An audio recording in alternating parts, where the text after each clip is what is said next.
So in 1997, I was 12 years old. My aunt and uncle were missionaries in Guinea, West Africa. They were there for about 25 years at this point, and by 97, they'd been there for about 6 years. Um, my parents asked me if I wanted to go over there to visit them for a couple of months. And so at 12 years old, I wasn't exactly focused on a mission opportunity. But I think my parents were. This was a big deal for them. And this trip probably had the single biggest impact on my life overall as far as missions was concerned. So at 12 years old, just excited at the opportunity to go. There had been political peace, no issues or anything. Internet connections had been stable. So email was still fairly new, but it was consistent up to this point. So the last week of May, my parents drive me up to Hartsfield International. And at the time, you could walk all the way to the gate with people that you were seeing off. So they wave bye to me. We fly off. And they had been praying about this for months. And nothing. So they're leaving the airport and breaking news. Civil war has just broken out in Sierra Leone, and they were evacuating refugees into Conakry, Guinea, which is where I was flying into. So my mom's first thought was, I got to intercept my baby. So they thought, we can fly to Brussels, bring him back, and we're good. And then her next thought was, we have prayed about this for months. God knew this was going to happen, and he didn't let us know until he was gone. We're going to let him go. I didn't know any of this stuff. I was on the plane at this time. So we land, and that day, my mom can't email anybody either because the internet connection over there had that day after I'm on the plane, no more internet, no more communication with my aunt and uncle, for 4 days.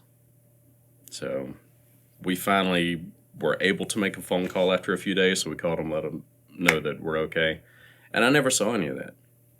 But while I was there, what I did see was every Sunday for 2 months, we would get up, we would walk a mile or two. I don't know how far it was. At 12, I was in much better shape and skinny, so I could have walked all day. But we walked to church. But the church that we walked to was just 4 walls. There's just 4 cement walls with holes cut out for the windows and some sort of iron grate or whatever in there. Holes for the doors. Inside, it was just cement floor, wooden benches with no backs to them. And that was church. Church was not something for Christians in this Muslim country. This was not anything that they did because it's the thing to do. We got nothing better to do on Sunday. We're going to go have a good time. What I saw was people that had been presented with the gospel, and they had considered the cost, and they decided that it was worth it. It was going to be worth it to lose these relationships with their friends, to be outcast in the community, to lose their families because they were publicly disowned. So there was no going to mom and dad's afterwards and eating Sunday dinner. Like it was, that was it. They were done with those relationships. And so you see these people, and in that area there were different groups too. So French is the official language of the country. And then you've got the Susu people, and then the Fula, and then the Creole. And so when we were in worship, like nobody's pulling the worship minister aside afterwards and saying, I wish we could sing these songs. We need this kind of music. Nobody's critiquing the pastor. They are there to worship. And so they would worship in every single language. So we would do a song in French. We would do one in Fula and in Creole and in Susu. Because even though everybody spoke French, it was an opportunity for each individual group to worship in their own language. And every group would learn it in that other language too. Seeing how that church is over there is completely different than here. That's had the single biggest impact. And it was not a big church. We're talking 30 people, a few other families, and that was it. It's been how many years now, and it's still made an impact? It has been a continuous impact from then. That was in 1997, so that was 25 years ago. More of an impact than any other trip I've been on. And I've only been on a couple, but that one that was huge. There are things there that they'll stick with you for the rest of your life. And it might not even mean anything, or not, it won't stick out to you as much. It'll be enough to remember it. But the significance happens over time, like different life stages. Now I'm a family, or I have a family. And so thinking about what it would mean if we were in that situation. Like if the roles were reversed and we had to leave our families. We've got kids now, and that grandparent relationship is important to us. I mean, my own relationship with my parents is important to me.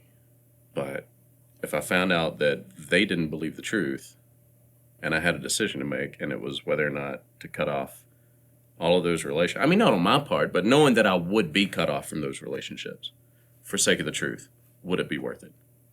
What would that mean to me? Would you go back? Yeah. In a heartbeat. I wanted to for years. Now, my aunt and uncle aren't there anymore, but that was big. Have you seen the movie Blood Diamond? Mm-hmm.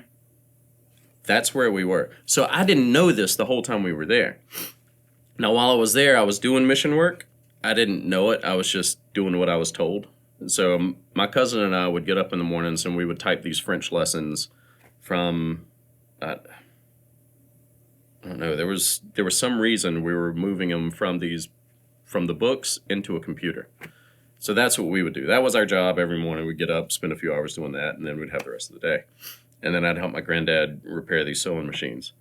But what my granddad and my uncle were doing, and I didn't find this out for years. I mean, this was within the last decade I found this out. So while we were there, my granddad and my uncle were making runs to the border to grab these Sierra Leonean refugees and bring them over. So they set up their refugee camp in Fort Acadia.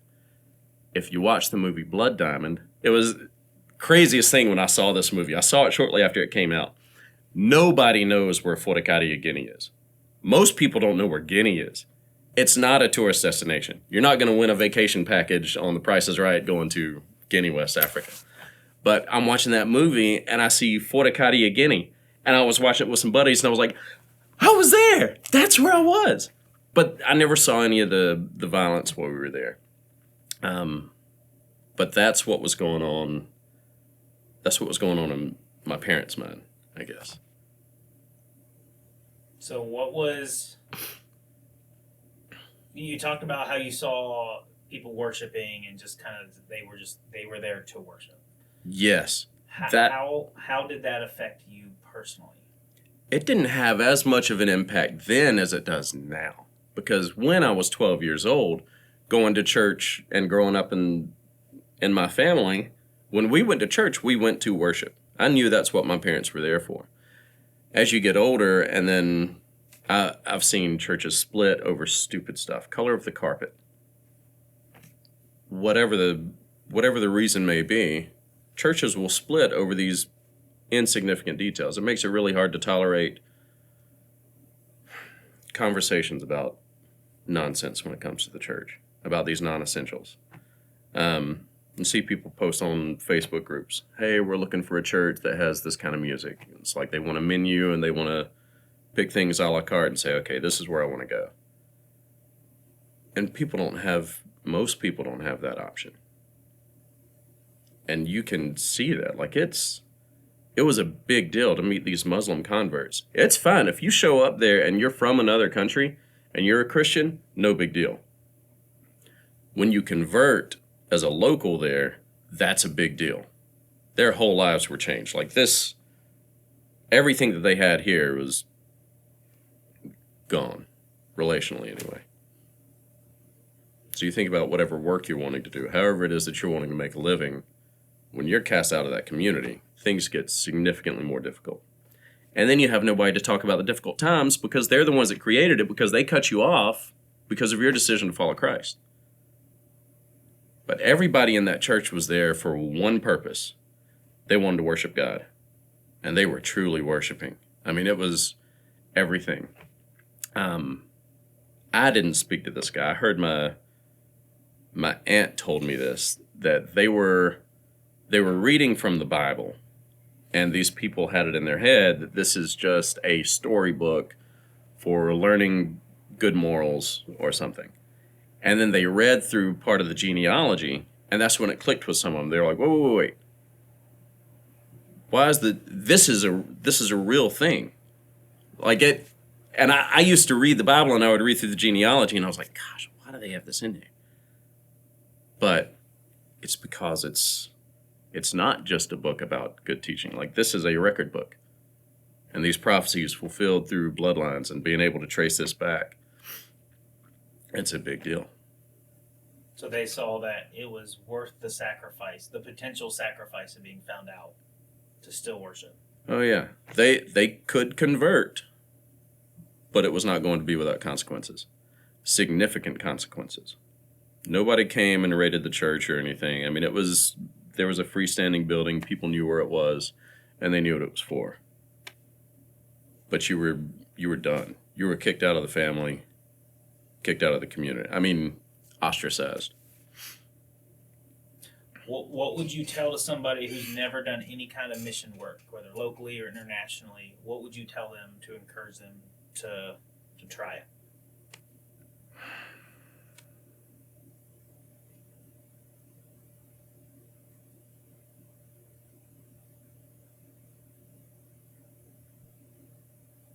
I would say, if you want to experience God in a way that you haven't before,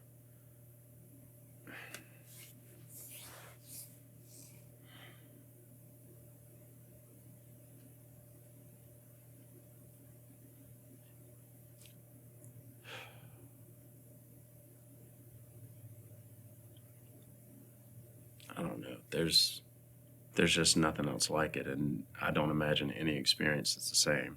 I mean, between the places I've been, they've been totally different. That one had the greatest impact, and it was not intended on my part as a mission trip. I think it was for my parents, and it was very successful because it's had the longest impact. And these experiences that I've drawn on for the last 25 years and counting, highly recommend everybody do it.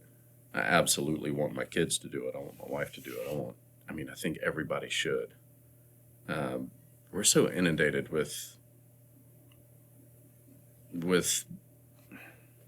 bad information, and a lot of that relating to the gospel here in the United States. So maybe if you want to see the gospel lived out unstained by the American gospel or the American dream, I would go to one of those places where they don't have it and just see the gospel for what it is and watch how the Holy Spirit moves in that place. Talk to these people. Really get to know them. And for whatever amount of time you're there, like, don't go there with the intent to evangelize. Go there for the sake of trying to build whatever kind of relationship you can while you're there. Just know that if it's a week, it's a week. But get to know these people.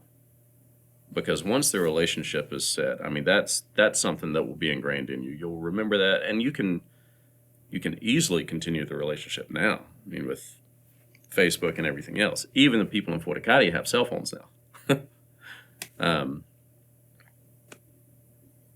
But yeah, I'd get to know the people. Do you have still a relationship with anyone from over there? No, when I went in '97, my aunt and uncle. That was about it. I mean, you were 12 too, so that Yeah. makes a little difference. Yeah. But yeah, my aunt and uncle do. They absolutely do. That became their family while they were there. They were 25 years though. I mean, that was their community. So they had the Ebola outbreak in whatever year that was. And so the International Mission Board encouraged them to come home. And they were like, we're not coming home. This is our home right here. These are our friends. These are our family. We're not leaving. And so they stayed there through that and helped however they could. Is there anything else you'd like to share that we haven't already talked about?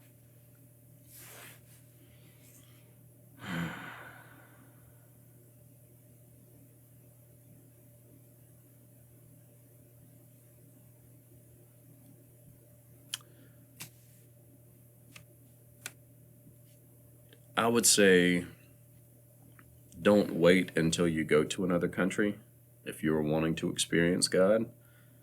He's still here now. We just have a lot of distractions.